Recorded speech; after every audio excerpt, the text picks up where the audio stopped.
Kembali lagi dengan Ibu Sophie Asih Simbolo. Saat ini kita belajar tentang artikel. Salam sehat buat siswa-siswi Ibu kelas 12 IPA dan 12 IPS. Harus semangat belajar ya. Pasti siswa Ibu bertanya apa itu artikel. Tapi sebelumnya kita harus mengetahui apa tujuan kita mempelajari artikel. Siswa-siswi Ibu harus memahami apa itu artikel dan harus mengetahui juga dan memahaminya juga apa saja strukturnya dan kaidah bahasanya. Nah, sekarang kita membahas apa itu artikel. Ternyata artikel itu jenis tulisan yang berisi pemikiran, gagasan, ide yang membahas tentang persoalan yang aktual, yang hangat, yang terjadi pada masyarakat dan juga yang berkembang di negara kita. Di mana bisa kita temukan artikel dan opini ini? Nah, artikel ini bisa kita temukan di media cetak atau di media online. Salah satu media cetak yaitu Koran Kompas, Media Indonesia, Jawa Pos. Kalau media cetak di provinsi kita, Sumatera Utara, bisa kita temukan di Analisa, di Sinar Indonesia Baru, di Waspada. Siswa-siswi Ibu bisa langsung melihat contoh artikel atau opini di dalam media cetak tersebut. Kalau di media online bisa kita lihat di blog ataupun di Kompasiana dan juga di Facebook. Hari ini kita juga membahas apa saja yang terdapat di dalam artikel. Ternyata di dalam artikel itu ada fakta, ada opini dan opini penulis.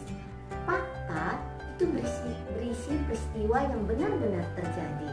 Kata kuncinya apa, siapa, di mana, kapan, berapa.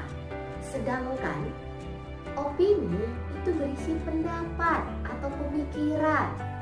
Nah, kata kuncinya bagaimana, mengapa.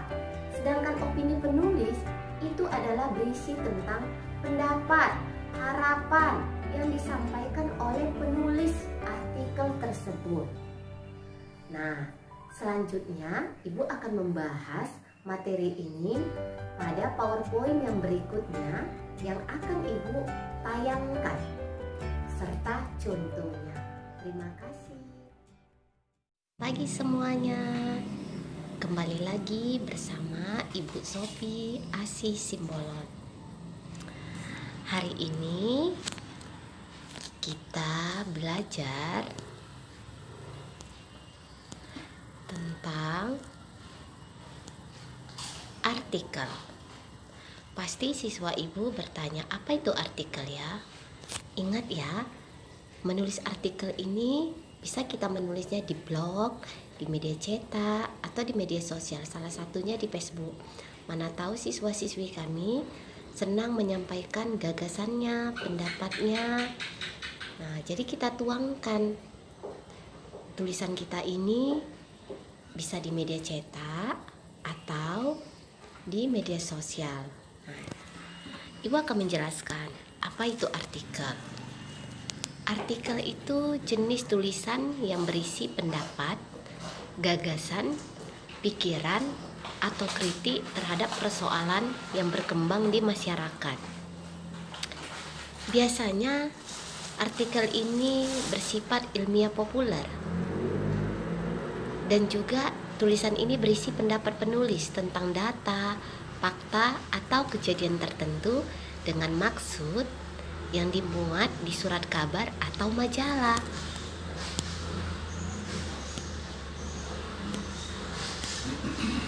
Artikel di dalamnya ada terdapat dua bagian yang berisi fakta dan berisi opini. Yang fakta ini peristiwa yang benar-benar terjadi atau ada. Fakta biasanya dapat menjawab pertanyaan apa, siapa, kapan, di mana, atau berapa. Kalau sudah menjelaskan apa, siapa, kapan, di mana, atau berapa, itu benar-benar terjadi. dan bisa dibuktikan. Sedangkan opini itu berisi pendapat, pikiran, atau pendirian seseorang terhadap sesuatu. Opini biasanya dapat menjawab pertanyaan bagaimana mengapa. Kalau sudah menggunakan kata kunci bagaimana mengapa, itu berarti ada alasan. Nah, itulah salah satu opini. Siswa-siswi ibu juga harus memahami, ternyata kalimat fakta dan kalimat opini itu biasanya sering keluar di dalam ujian nasional ataupun UNBK. Oleh karena itu, siswa-siswi ibu harus memahami apa itu fakta dan opini. Selanjutnya, unsur kebahasan artikel. Yang pertama, adverbia, bahasa yang dapat mengekspresikan sikap eksposisi. Nah, agar dapat meyakinkan pembaca, diperlukanlah ekspresi kepastian yang bisa dipertegas dengan kata keterangan atau adverbia frekuentatif seperti selalu, biasanya, sebagian besar, sering, kadang-kadang, dan jarang. Itulah salah satu contoh keterangan adverbia. Kedua,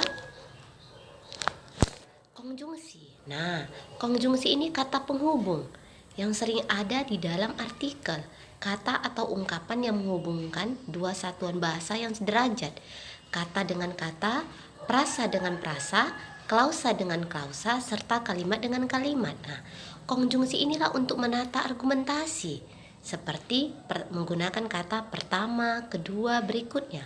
Konjungsi yang memperkuat argumentasi seperti selain itu, sebagai contoh, misalnya, padahal, justru. Konjungsi yang menyatakan sebab akibat seperti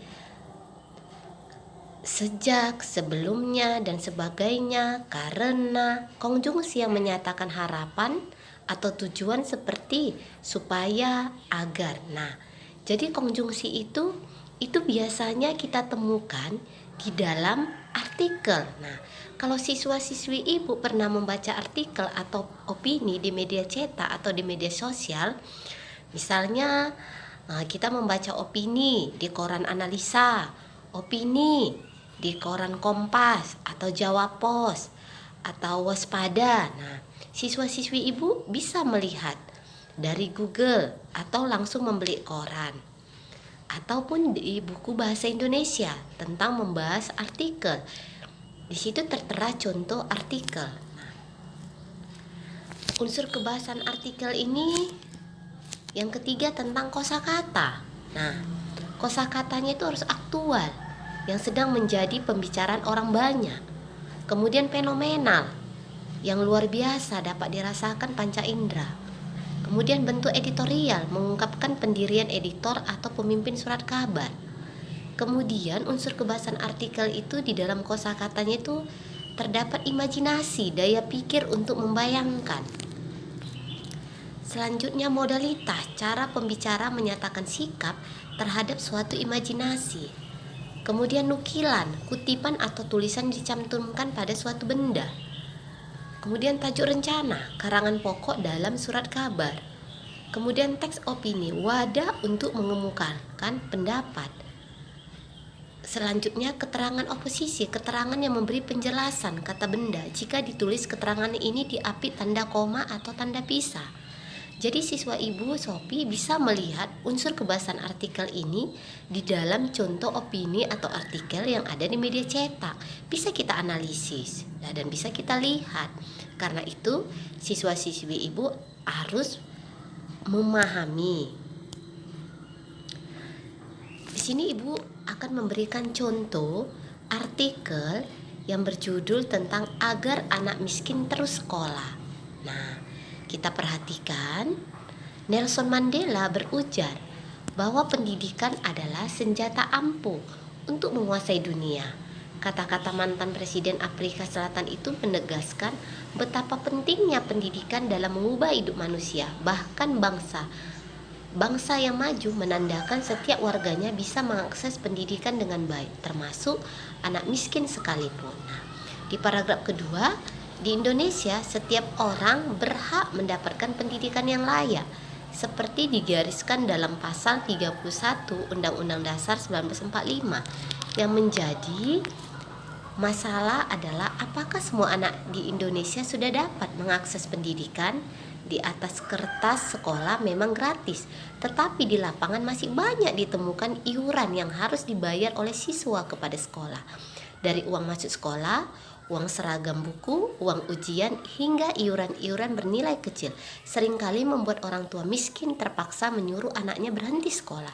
Sebentar lagi misalnya setelah ujian nasional SMP ini, orang tua para siswa akan dihadapkan oleh beragam keperluan. Dari perpisahan hingga pendaftaran ke sekolah lanjutan, semua itu adalah nilai rupiah yang harus dikeluarkan oleh siswa.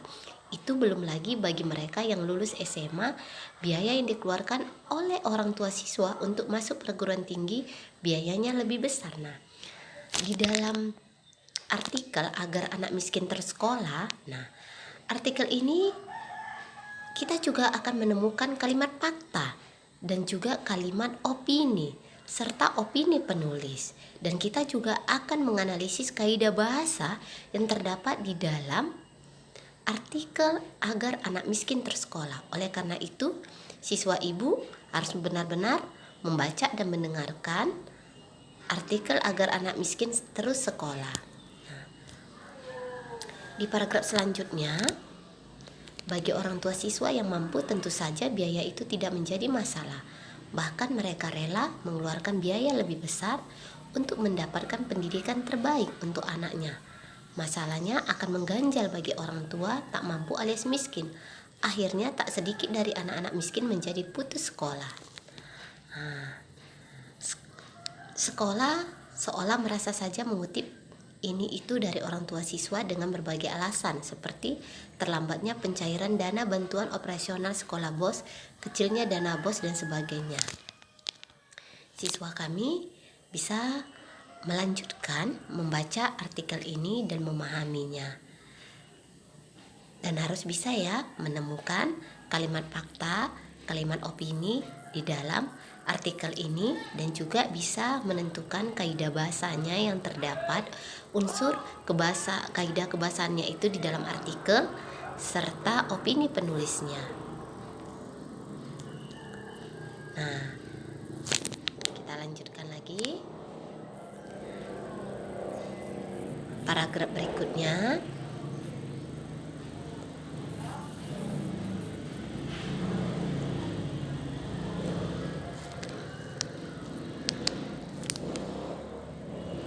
Artikel ini sumbernya dari Tempo.co edisi 12 Mei 2015 oleh Dianing Widya. Nah, ibu harapkan kepada siswa ibu harus senang membaca dan senang menulis, dan tidak boleh menyerah, harus tetap semangat belajar. Kalau tidak mengerti, boleh berdiskusi dengan ibu, berdiskusi dengan teman-temannya. Ibu akan menampilkan sebuah contoh tentang opini penulis. Ibu persilakan kita membaca di dalam hati. Ini soal UN tahun 2014 tentang penggunaan jasa penerbangan. Tentu berharap semua maskapai mencapai standar keselamatan. Silakan membaca di dalam hati.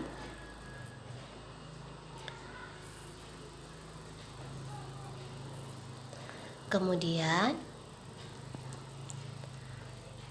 pertanyaannya, opini penulis yang terungkap dalam kutipan tajuk rencana tersebut adalah, biasanya opini penulis itu biasanya berada di akhir paragraf. Misalnya di dalam satu wacana ada 4 paragraf, biasanya di paragraf ketiga atau paragraf keempat. Biasanya, tapi tidak selamanya ya.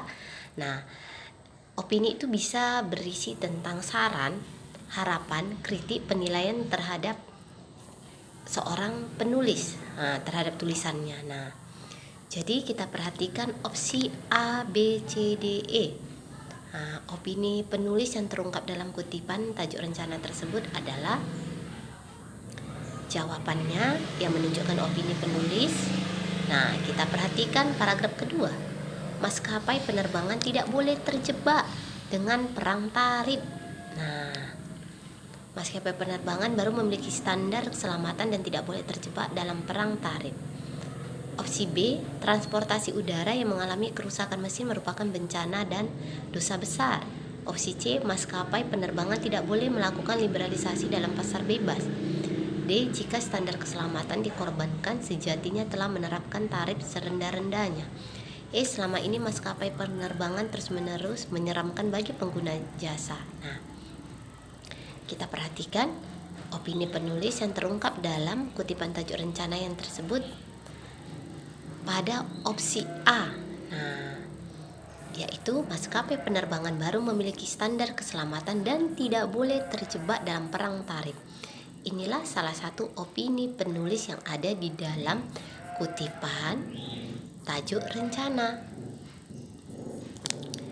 Ibu juga memberikan contoh yang kedua tentang opini redaksi dalam tajuk rencana tersebut. Nah, ini kutipannya ini diambil hanya satu paragraf, yaitu Badan Pusat Statistik memasukkan pangan sebagai penentu garis kemiskinan.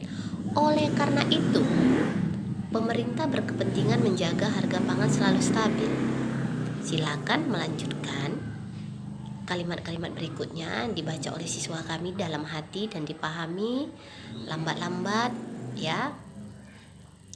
Kalau sudah ada kata oleh karena itu, nah, pemerintah berkepentingan menjaga. Nah, itu adalah merupakan salah satu opini redaksi. Nah, kita perhatikan oleh karena itu. Nah, sudah jelas-jelas kan? Nah, lihatlah kalimat tersebut yang terdapat di dalam opsi A, B, C, D, E. Di opsi mana yang ada oleh karena itu pemerintah berkepentingan menjaga harga pangan selalu stabil. Itulah opini redaksi. Nah, di mana? Berarti jawaban yang tepat adalah di opsi B. Pemerintah berkepentingan menjaga harga pangan selalu stabil. Terima kasih.